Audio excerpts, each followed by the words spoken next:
When Olivia Newton-John recorded Physical in 1981, she had no idea the track would become one of the most controversial and ultimately iconic songs of her career. Best known for her sweet, wholesome image from Greece and a catalog of soft ballads, Olivia was not the obvious choice to front a song packed with double entendres, pulsing beats, and unapologetic sensuality. But the backstory of Physical is layered with emotional risk, cultural rebellion, and a twist of fate that nearly kept it from ever being released. The song wasn't even written for her. Physical was originally penned by Steve Kittner and Terry Shattuck with Rod Stewart in mind. Its lyrics were bold for the early 80s, filled with innuendo and a cheeky push toward raw desire. Stewart passed on the track. So did other male artists. But when Olivia heard the demo, she felt a strange pull toward it, something in a defiant energy called to her. And yet, she hesitated. At the time, Olivia was at a crossroads.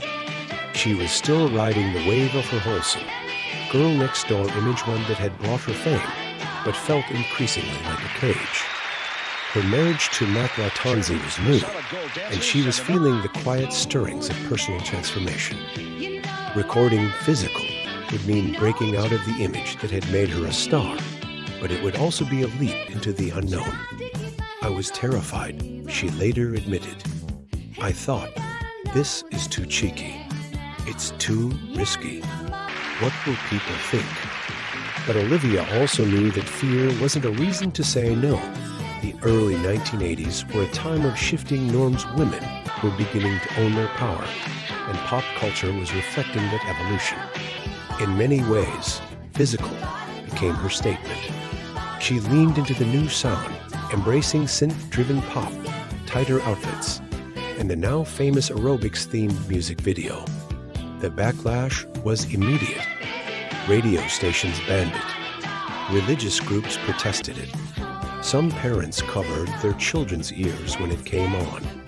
Olivia had never been on the receiving end of such criticism. And yet, the song shot to #1 on the Billboard Hot 100 and stayed there for 10 weeks, becoming the biggest hit of her career. But behind the scenes, Olivia was deeply affected by the response. She wasn't just fighting public opinion, she was confronting her own fear of reinvention. The success of Physical forced her to reckon with how much she'd been shaped by other people's expectations. Culturally, the song marked a turning point. It arrived just before MTV exploded into mainstream consciousness. And the Physical video became a template for how visuals could amplify and challenge what a song meant. Suddenly, pop music wasn't just about sound, it was about identity, narrative, and courage. What makes Physical so lasting isn't just its beat or Olivia's sultry voice. It's the vulnerability behind it, the story of a woman daring to evolve, to upset her audience, and to reclaim her image at a personal and professional cost. Here's the twist. Olivia once considered shelving the song entirely. If she had, would she still have become a pop icon, or would she have faded into nostalgia, remembered only as Sandy from Greece?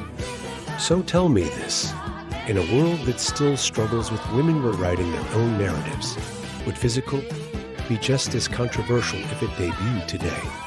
Or would it be celebrated even more loudly as an anthem of self-expression?